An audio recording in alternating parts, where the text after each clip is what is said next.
Hi, I'm Coach Corey Wayne, and this is my video coaching newsletter. And the topic of today's newsletter is going to be how to get your ex back when you still live together. Well, I've got an email. This guy is new to my work. He says he's read 3% Man 3 to 4 times over the last week or so. His girlfriend of 9 years, they lived together, broke up with him, and he lists 3 different reasons why she broke up with him. And obviously, it's aligned with the things that I talk about most in my videos when people come to me. It's the women get turned off in long-term relationships because of 2 reasons typically. Either A, she doesn't feel heard and understood, or B, he stopped dating and courting her properly. So with that in mind, he's been scouring the internet and he's come across other people that do some of the same things that I do, and they recommend that he moves out, which it's the opposite of what I would recommend. Because if you're trying to reattract somebody and you live in the same house with them, you have to stop displaying all the unattractive behavior, which he's becoming aware of now and recognizes how much it has turned her off. And get refocused in your goals, your mission, your purpose, going to the gym, hanging out with your friends, go see your mother, reconnect with old friendships that maybe you've let go over the last several years, get re-involved in your hobbies and your interests and doing things other than the things that you're doing with your girl. Now, this particular guy says he works about 60 hours a week, so that's quite a bit of time he spends at work. And then obviously we don't know how long his commute is or how much time he spends commuting to and from his job adds to the amount of hours that he puts in at his job. So we want to put him in the best possible position to where he can create the conditions where she comes back to him, because she ended the relationship. And so as I talk about in the article and video I did many years ago, 7 principles to get an ex back, whoever messes it up is the one that's got to fix it. She's pushed him away. She's telling him there's no reconciliation going to happen. And so therefore, she's going to have to be the one that has a change of heart. And that's why it's so critically important for guys that are in this situation to stop doing all of these unattractive things. And so as I go through this email, there's going to be some things I'm going to explain to him that he should work on and do since he sees her every day because they live together. Because it looks like in a week or so, she's going to be moving out. I think he said the 17th or the 18th of the month. So it's about a week from now when she's supposed to move out. So we'll see what we can do to put him in a position to where he could create the conditions where she will want to come back, and she'll obviously notice a difference that he's not doing all the same unattractive behaviors, which you'll see in a minute. He mentions in his email, she's definitely taken note that his behavior is changed. But the question is it enough? Or is she just too far down the road to have a reconciliation? So let's go through his email. He says, "Hi, Coach Corey Wayne. My girlfriend broke up with me on the 27th of March, 2023. We were together for 9 years and I want her back. I have read your book 3 to 4 times and have watched 3 to 4 hours of your videos for the last 10 days, especially your videos on how to get an ex back. I know what I did wrong to cause the breakup in the first place, mainly 3 things. Number 1, a lot had to do with arguing and trying to use logic with her. I fixed this now." So she's definitely not going to feel heard and understood if you're trying to argue and use logic and reason to win the argument. Because even if you win, you're going to lose. Because you have to be able to communicate and work out your differences calmly. Masculine energy is calm. It's not a jack in the box. It's not a lunatic who's calm 1 minute. The next minute is blowing his top, yelling and screaming and cussing her out and slamming doors and driving off for a few hours. Number 2, also having a bad temper, which I got from working 60 hours per week. I wouldn't say you got it from working 60 hours a week.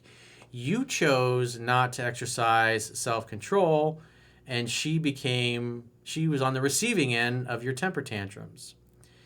He says, "This caused me to suffer from burnout 2 weeks prior since I got dumped. I fixed my bad temper now." Yeah, you can choose to exercise self-control or not. We've all had this experience. You're in a heated, spirited debate with somebody, and then the phone rings and you pick up and you're like, "Hi, how are you? Oh, everything's great. Everybody's wonderful here. Oh, yeah, everything's so great. We're so happy. This is so amazing." And then you hang the phone up, and then you go right back to arguing and yelling or whatever you were doing before. So we all have the ability to exercise self-control. The question is, why do we not? Typically, it's out of respect and because the other person allows us to get away with it. Because no one will ever do or say anything to you that you don't invite them to do. Whatever you tolerate, you invite more of. Number 3, different political views. I am an independent thinker and generally skeptical of mainstream media. That's good. I just saw a clip with Elon Musk and a reporter from the BBC, and this guy's going, "Oh, ever since you took over, I see all this hate speech, and it's on my feed, and da da da." And so he's like, "Name an example." And the guy couldn't. He starts stammering and yammering and blah, blah, blah, trying to change the subject and ask a different question. And Elon, to his credit, held his feet to the fire. And the bottom line is, it was obvious to anybody watching this little clip from the interview, this guy from the BBC, that the reporter's totally full of shit. He's a liar. And even Elon, to his face, he says, "You're lying." And that's what he's doing. So you got most of the people in the media that are supposedly journalists are giving their opinions. And they're supposed to just give us the facts so we can make an informed, intelligent decision. But they're trying to teach us what to think instead of giving us the information so we can come to the conclusions on our own.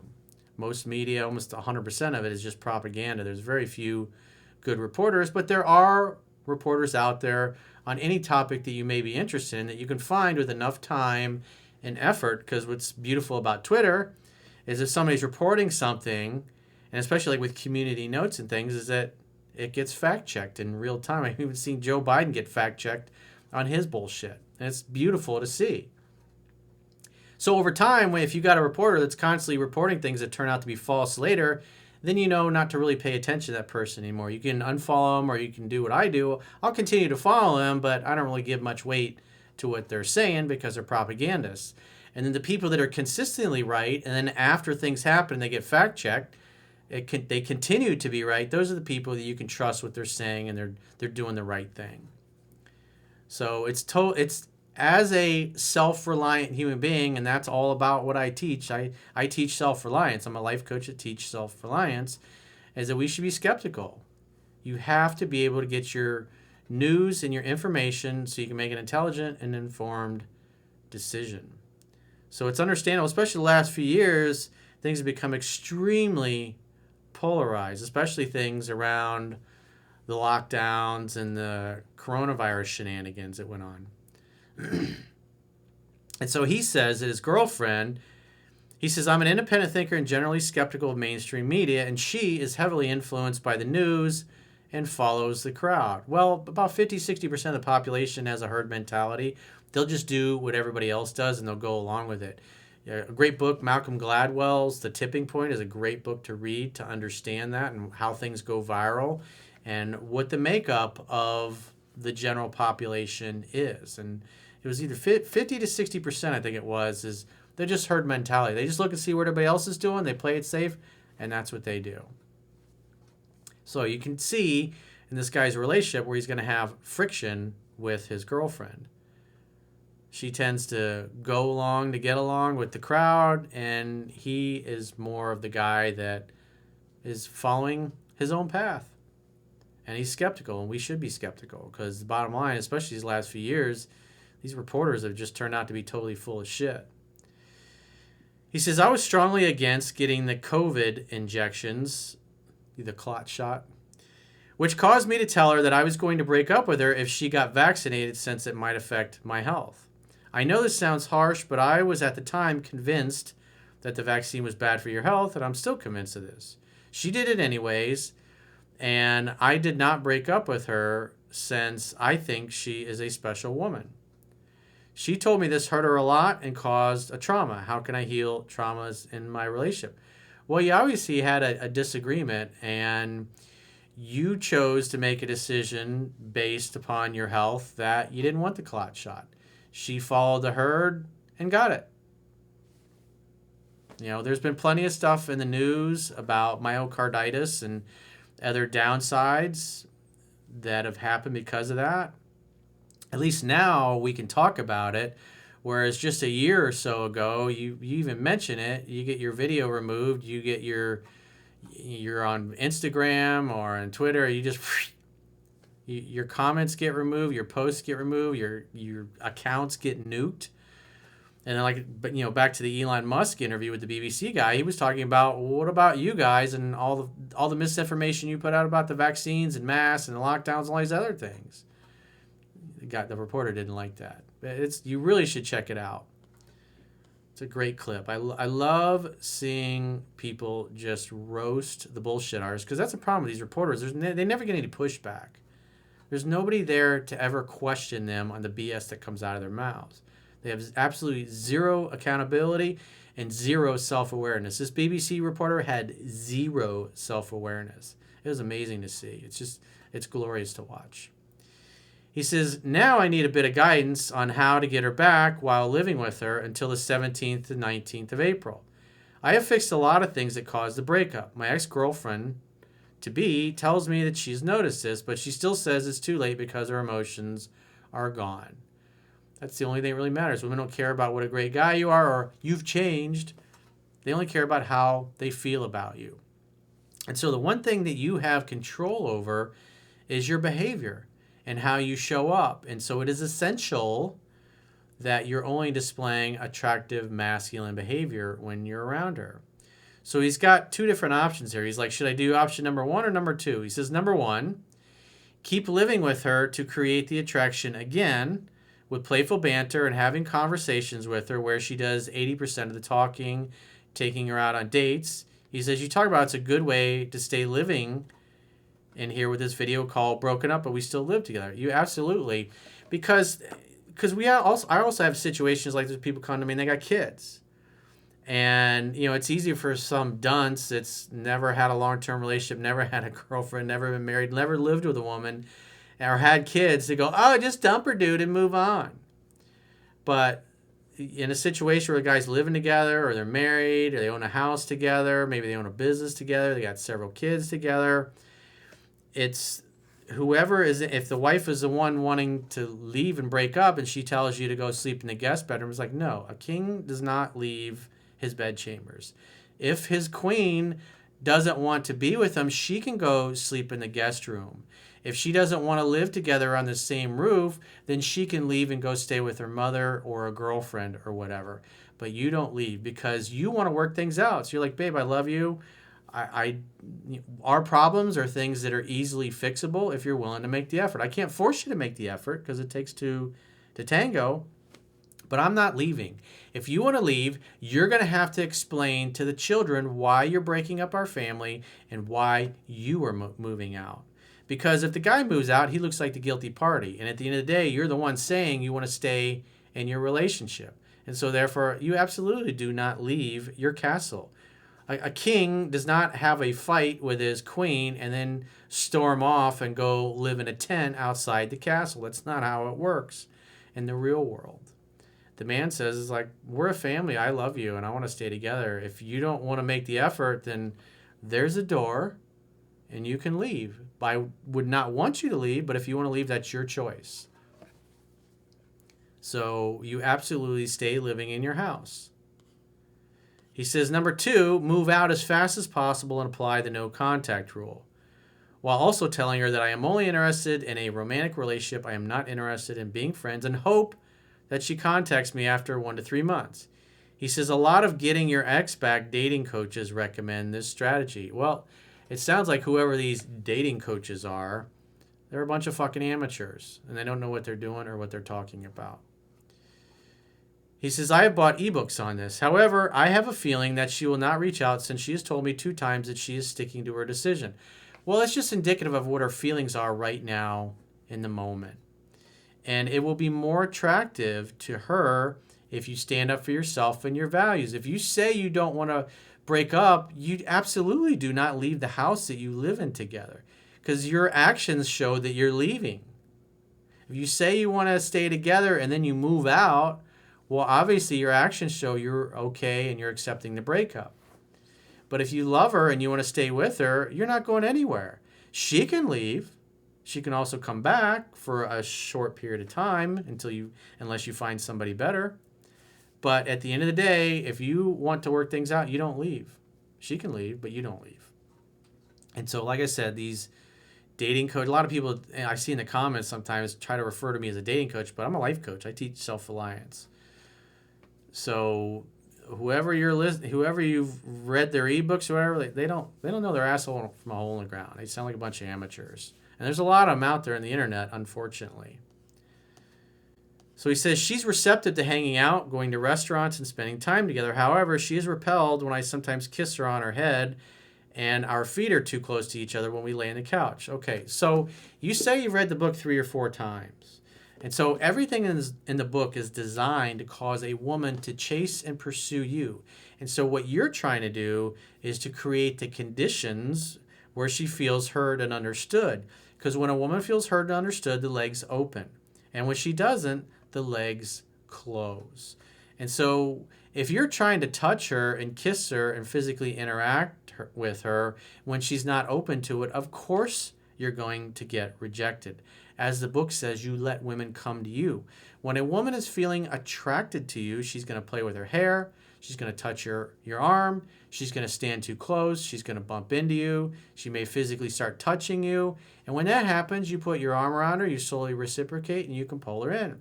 If you want to kiss her, but you're unsure of whether or not she's ready to be kissed, you do the kiss test, which obviously is in the book. When it's just simple. You look at her lips, just like I'm looking in the camera now. Or I say, pretend the camera has her eyes. You look in her eyes, and then down at her lips, and then into her eyes, and then down at her lips, and then into her eyes very slowly. And if she looks at your lips anytime you're doing that, and this means that you're kind of close to each other when you're doing this, if she looks at your lips, then she's thinking about kissing you as well. And then you go in and you kiss her, and you won't get rejected when that happens. So there's a time and a place for letting her come to you. And so you have to pay attention to that. But for her to get warmed up to that, you're working 60 hours a week. This is what I want you to do when you come home every day from now on and forever. Whether you get back together with her or not, it doesn't matter. This is what you're going to do with all women that you're in a relationship with. When you come home, hey, babe, how was your day? Tell me about it. And just listen. Get her to talk. Get her to open up. But what else? Tell me more. If she starts complaining about something you did, what do you mean? That's one of the best questions you can ask one. What do you mean? I don't understand where you're coming from. What do you mean? Tattoo it on your forehead if you have to. I wouldn't literally tattoo, but you know what I mean. You want to use that question to get her to talk and explain herself. Don't get butthurt. Don't take shit personally. Because what will start to happen is she starts to open up. She'll explain to you all the ways that you hurt her and you upset her and she felt wronged by you. Or like he talked about earlier, she felt traumatized about the fact that you guys had disagreements with the vaccines and you threatened to end the relationship if she went and got it. But it sounds like she went and got it anyways, and yet you still stayed. So you can't say things like that to a woman and not be congruent, because when you tell a woman one thing and you do the opposite, then she knows that you don't mean what you say. And women have to trust your masculine core. If they don't trust you, they can't love you. Love cannot exist where there is no trust.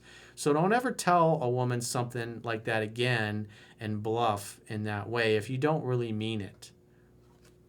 So that's part of your problem, and that's probably an issue that shows up in other areas of your relationship where you tell her you're going to do things, and then you just simply don't. So how could she possibly trust your masculine core after 9 years when you're constantly saying one thing and doing another? You just can't do those things.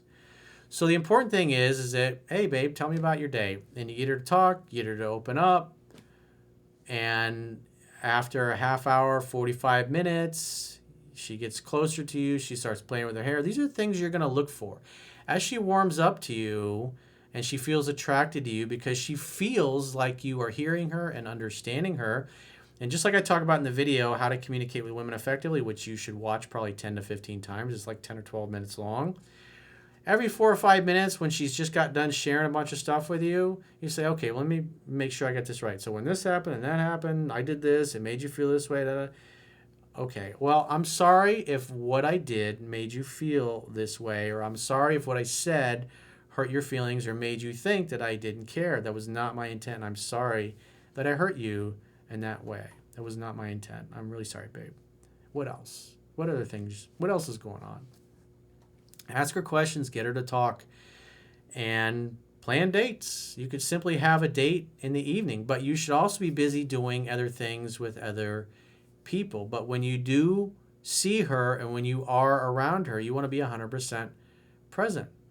That means that you want to focus on getting her to talk and opening her up. Just simply making dinner and having dinner together where she's doing 80 to 90% of the talking. And you can't get butthurt. You can't get perturbed. You cannot get angry at her. Because if you do, you're going to ruin any progress that you've made where she starts to feel attraction again.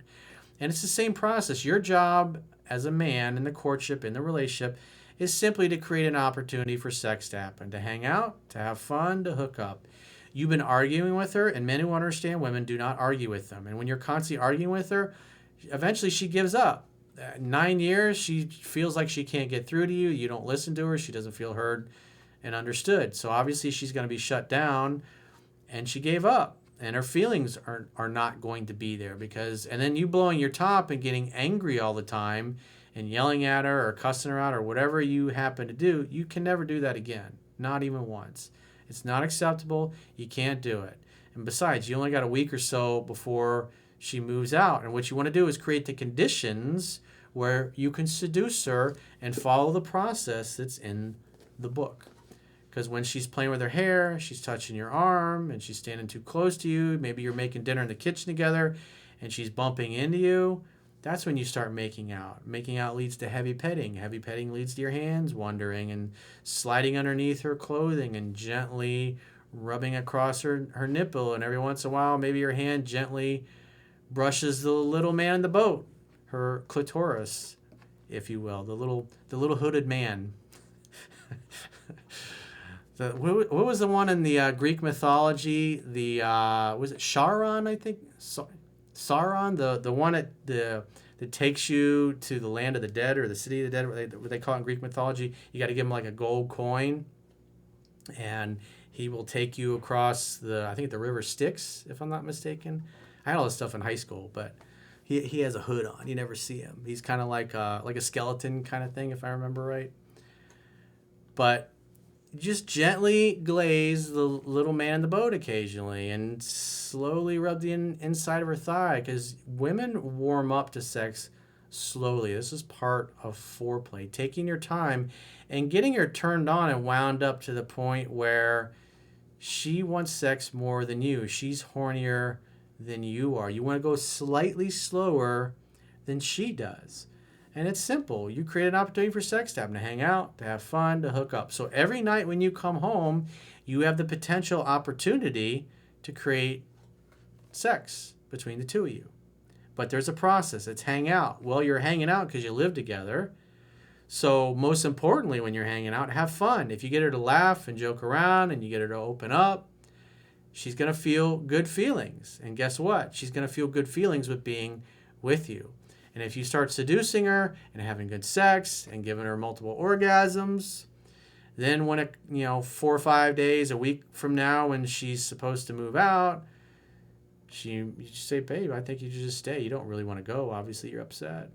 But you can go. I'm not going to stop you. It's going to break my heart that you leave, but I don't want you to. Things have been great the last week. Let's continue to build on that. But I'll understand if you want to go and do your own thing. Call me when you miss me terribly and you miss my sexy body again. You got to have an easygoing, easy to get along with type of vibe. If you watch the movies like the ones with Daniel Craig that play in James Bond, when women are like, I'm not sleeping with you, I don't want anything to do with you, and he just smirks at her and smiles and teases her back. And eventually what happens? A few hours later, he's having sex with her. That's how it rolls. He's never perturbed. He's never upset. He always thinks from the end, like, it's going to be okay. All is well. Remember, masculinity is calm. And if you're calm, and especially when she tells you things that are painful and unpleasant to listen to, especially when maybe it's things you did or said or ways you hurt her, or maybe when you were acting like a jackass and a jack in the box, you can't get upset. You got to apologize for what you did wrong and how you hurt her, because women will forgive you if you're able to communicate to them that you understand how you hurt them and why they felt the way they did, because they want to feel heard and understood. They want to feel like and know that you understand how your actions and your words hurt her. Because a man who cares is going to do those things, just like her daddy would when she was a little girl. A man that doesn't give a shit is going to glaze over it and not care. And she won't feel heard and understood, and she'll leave him. It's as simple as that. When she feels heard and understood, the leg's open. And so despite the fact she says 2 times she's sticking to her decision to break it off, you can't be perturbed one way or another. You must love in such a way that the person you love feels free. This is what Thich Nhat Hanh said, and it's true. And especially in this case, she can stay, she can go. Either way, you love her regardless. Either way, you're going to be calm. You're going to smile. You're going to joke around. You're going to treat her like a bratty little sister 10% of the time. And 90% of the time, you're going to be the charming James Bond that listens to her, that opens her up, and makes her feel heard and understood and addresses her concerns, and then follows through on the actions that he says he's going to implement. So that is the best thing that you can do. Any jackass that's telling you just to move out and go no contact for 2 to 3 months doesn't know what the hell they're talking about. If you say you want to stay together, you don't move out of your house, because then you look like the guilty party, especially if you got kids. You want to keep your family together, and she says she wants to break up, she's got to be the one to leave. You stay because you want to stay together. If she leaves, she goes and stays with her mother for a few days. She can start to miss you and the kids and then come back. But either way, if she's adamant about moving out, say you do have kids, then you're going to tell her, it's like, well, you're going to explain to the children why you're leaving and why you're moving out and why you want to break the family up. And that is a very emotionally painful thing for a woman to do. And the thought of doing that is emotionally painful enough often to where she'll want to put it off, because people, human beings in general, do more to avoid pain than they do to gain pleasure. And so if what she's going to do, breaking the family up or the relationship, is very painful to think about it, but it's very easy and pleasant to talk to you, and it's fun and it's playful, no matter what it was like last week or the month before that led to this point, she's going to move towards what feels good. So you got to create the conditions, you got to create the masculine container where she feels safe enough to stay and to come back to you at her pace. You're not going to get butthurt, you're not going to get angry, you're not going to say, are we getting back together? You're not even going to ask that. Your job is just simply to create the next opportunity for sex to happen, to hang out, to have fun while you're hanging out, making her feel heard and understood, and then hook up once she does feel heard and understood, and the signs are there that she's ready to be touched and ready to be kissed and ready to be seduced. It's a very simple, the fact that you're living with her, you're in the best position that you can be to create the conditions where she starts to feel attraction again, especially if you start seducing her and having good sex and giving her a bunch of orgasms. When in a week or so from now, when it comes time for her to move out, there's a good chance she reconsiders. But even if she does leave, you're going to be okay with that. It's like, babe, call me when you miss me. I already miss you, but when you miss me terribly and you can't stand to be away any longer, give me a call. I'd love to see you.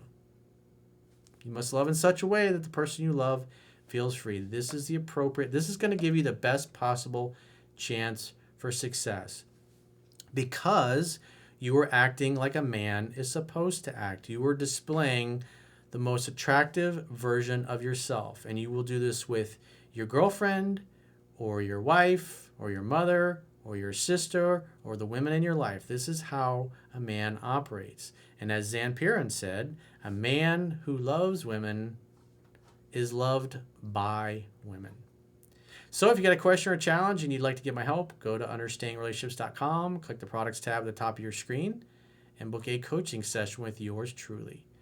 Until next time, I will talk to you soon.